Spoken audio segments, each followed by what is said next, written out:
Bonjour, bienvenue dans la série sur la physique des particules. Alors, rappelons les conditions de normalisation en bref. Gamma R2 égale 0.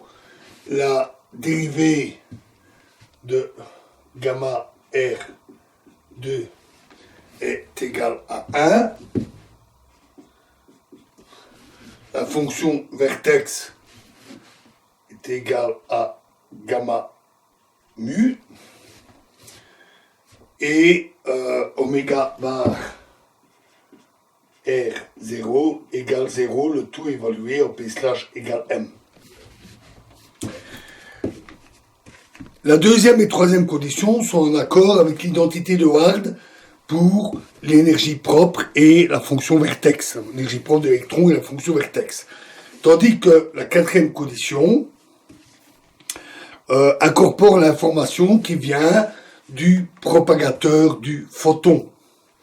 Et les conditions 1 et 2, les deux premières conditions, définissent la masse physique de l'électron, puisqu'elles garantissent que le propagateur complet, S, a un pôle de résidu égal à 1 en P slash égale M. De même, la troisième condition conduit à une définition physique de la charge comme couplage entre un fermion sur la couche de masse et un photon de moment tendant vers 0. Cependant, comme on l'avait déjà noté, les deux dernières conditions ne peuvent plus être maintenues si la masse du photon mu tend vers 0. En effet, la dérivée d'énergie propre sur la couche de masse, D sur dp slash de sigma P slash en P slash égale M. Cette dérivée et par conséquent la fonction vertex sont victimes de divergence infrarouge lorsque mu carré tend vers 0. Donc si on insiste pour prendre la limite mu tend vers 0, d'autres conditions de normalisation doivent être choisies. Pour rester en sécurité, on garde ici mu carré petit, tout petit, mais fini, non nul. La démonstration que les identités de Ward sont préservées procède par induction. On suppose qu'elles sont valides jusqu'à un ordre donné, h bar exposant L, le grand L boucle.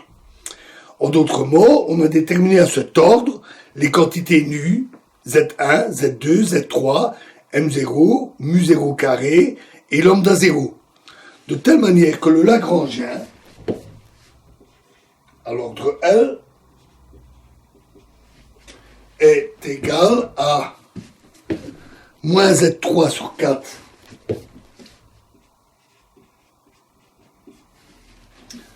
de d mu à nu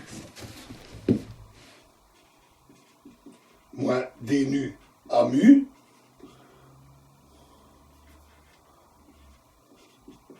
fois d mu à nu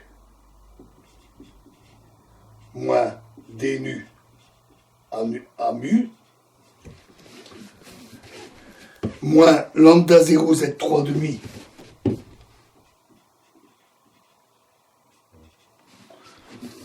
fois d nu à mu carré, d nu à nu carré, d nu à nu carré, plus mu 0 Z3 demi,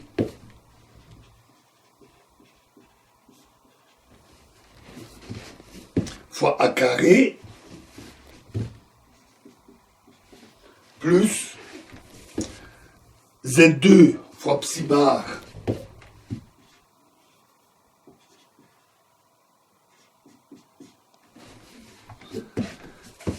D slash moins M0 psi plus E1 Z plus E Z1 psi bar E Z1 psi bar A slash psi qui est égal à moins un quart de d mu A0 nu moins D nu A0 mu fois D mu A0 nu moins D nu A0 mu moins lambda 0 demi fois D nu A0 nu carré plus mu 0 carré A0 carré, mu 0 carré demi A0 carré, plus psi bar 0,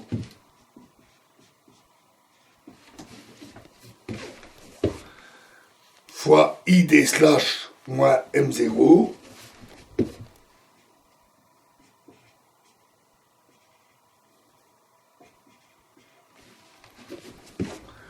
moins E0 à slash 0,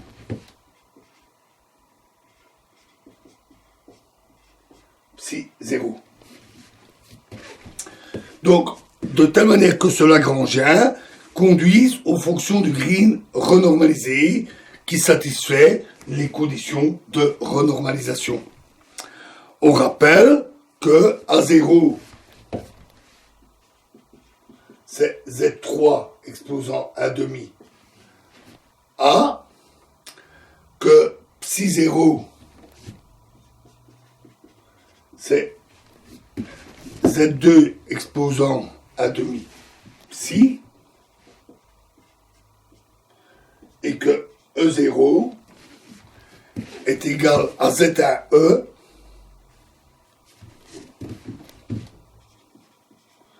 divisé par Z2, Z3 exposant 1,5.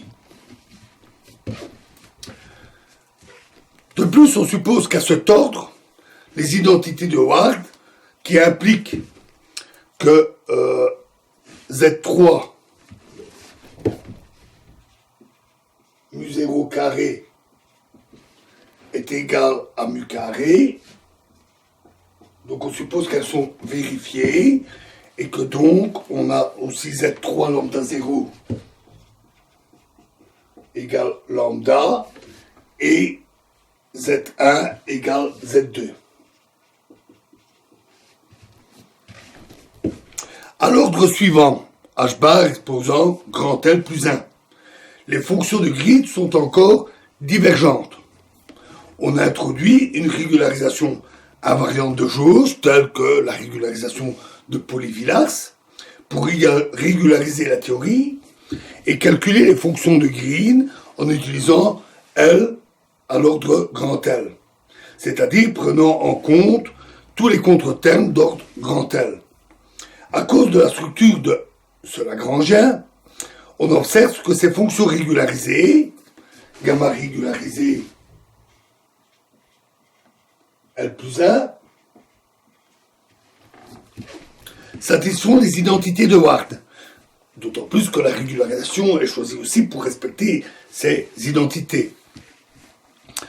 Donc en utilisant ces identités et les conditions de normalisation, il est immédiat de vérifier que les nouveaux contre-termes à l'ordre L plus 1 ont la même structure qu'aux ordres inférieurs, c'est-à-dire qu'il n'y a pas de contre-terme en A carré au carré, et aucun contre-terme d'ordre supplémentaire n'est nécessaire, et qu'ils satisfont encore ces relations. Par exemple, Z2 à l'ordre L plus 1 va être égal à D sur dp slash de gamma R2 à l'ordre L plus 1 moins gamma régularisé de L plus 1 qui est égal, calculé en P slash égale M, et qui est égal en utilisant les conditions de normalisation à D slash sur dp slash avec un signe moins de gamma régularisé de L plus 1. écrirai toujours en P slash égale M. Et Z, ça c'est Z1, pardon. Et Z2 à l'ordre L plus 1 est égal à lambda mu R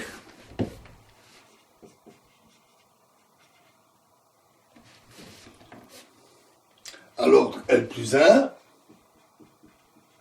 PP moins lambda mu régularisé à l'ordre L plus 1 PP en P slash égale M. Et à nouveau, condition de renormalisation, ça donne moins lambda mu régularisé L plus 1 PP en P slash égale M. Et du fait du respect des identités de Ward, appliquées au propagateur de l'électron et au vertex, comme on avait vu, on a alors Z2 L plus 1. Rappelez-vous, la dérivée de ceci donnait l'autre, la dérivée de celui-là donnait celui-là, pardon, est égale à Z1 L plus 1. Garantissant donc toujours les mêmes conditions et la même structure. Donc, la théorie renormalisée termine avec des fonctions qui sont reliées aux fonctions régularisées, nues, à travers gamma R 2NP est égal à de P'1 P1 jusqu'à P'(n) Pn Q1 jusqu'à Qp qui dépend de M E lambda est égal à la limite quand grand lambda tend vers l'infini de Z3 exposant 1,5 fois gamma régularisé 2NP, les mêmes arguments, et M0, E0, lambda 0, grand lambda. Ces fonctions de Green renormalisées satisfont donc les identités de Ward comme conséquence triviale de ce caractère multiplicatif de la renormalisation. Il est important d'insister sur le rôle de l'identité Z1 égale Z2 dans la renormalisation de la charge E0 égale E fois Z3, donc E0 égale E fois Z3 exposant moins 1,5, puisque Z1 égale Z2. Si plusieurs espèces de particules chargées sont présentes, par exemple des électrons, des muons, d'autres particules, des taux par exemple, si ces particules sont couplées au champ électromagnétique, les identités Z1 égale Z2 pour l'électron, Z1 égale Z2 pour le muon, etc., garantissent que la renormalisation est universelle. Elle marche pour tous les types de particules chargées.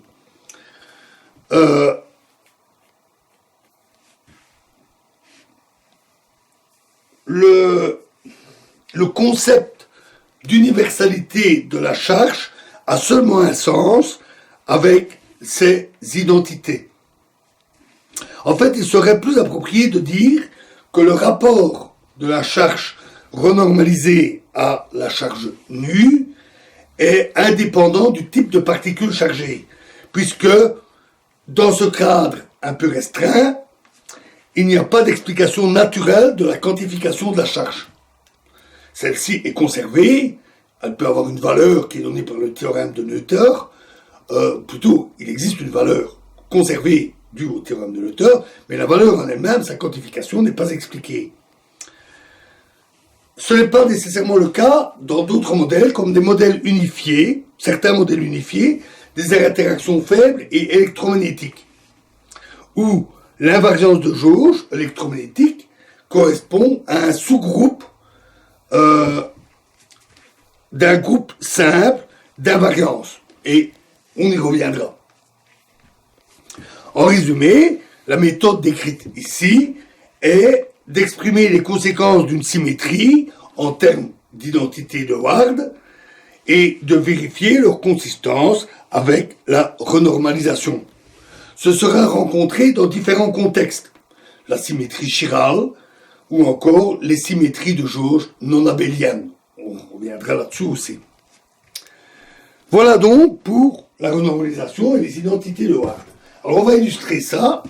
On va avoir le calcul à deux boucles de la polarisation du vide en électrodynamique euclidienne sans masse, c'est-à-dire mu et m égale 0, en utilisant la régularisation dimensionnelle.